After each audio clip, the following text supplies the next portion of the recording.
23 एप्रिलला होणाऱ्या चैत्र यात्रेसाठी सुरू असलेल्या नियोजनाचा जिल्हाधिकाऱ्यांच्या अध्यक्षतेखालील बैठकीत आढावा घेण्यात आला। यावर्षीच्या यात्रेत 9 ते 10 लाख भाविकांचा सहभाग असेल अशी शक्यता गृहीत धरून यात्रेचं नियोजन करण्यात येत आहे।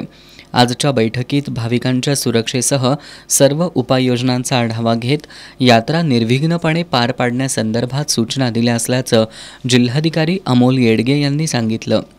तर यात्रेच्या नियोजनाच्या अनुषंगाने सर्व तयारी आहे ती अंतिम टप्प्यामध्ये आलेली आहे। म्हणजे शेवटच्या 5-7 दिवसामध्ये करण्याचं कार्यवाही सध्या सुरू आहे। तर यावर्षी यात्रेच्या अनुषंगाने एक प्लास्टिक मुक्त यात्रा करण्याचा एक संकल्प सर्व ग्रामस्थांच्या सहकार्याने आणि सर्वांच्या सहभागाने आपण केलेला आहे। आणि त्यामध्ये महिला बचत गटांकडील काही कापडी पिशव्या वापरून प्लास्टिकचा वापर टाळण्याचा आपला प्रयत्न राहील। त्यासोबतच यावेळी थोडं तापमान आहे ते जास्त आहे, त्यामुळे भाविकांना सुद्धा आव्हान आहे की येताना या अनुषंगाने थोडी दक्षता घेऊन आपण यावं, पुरेसं पाणी घेऊन यावं, पाणी पित राहावं। या ठिकाणी टँकरची आपण व्यवस्था करणार आहे आणि उष्माघाताचे प्रमाण टाळण्यासाठी आरोग्य विभाग सुद्धा दक्षता घेतोय।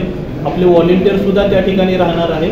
तर या बैठकीला जिल्हा परिषदेचे मुख्य कार्यकारी अधिकारी एस कार्तिकेयन, पोलीस अधीक्षक doctor Mahendra Pandit, upper police अधीक्षक जयश्री देसाई, पन्हाळा शाहूवाडीचे प्रांताधिकारी समीर शिंगटे, देवस्थान समितीचे सचिव सुशांत बनसोडे, पन्हाळ्याच्या तहसीलदार माधवी शिंदे, शाहूवाडीचे DYSP आप्पासाहेब पवार, गटविकास अधिकारी सोनाली माडकर, जिल्हा आपत्ती व्यवस्थापनचे अधिकारी प्रसाद संकपाळ, ज्योतिबा मंदिराचे व्यवस्थापक धैर्यशील तिवले यांच्यासह जिल्हा प्रशासनातील सर्व विभागांचे अधिकारी, कर्मचारी आणि ग्रामस्थ उपस्थित होते।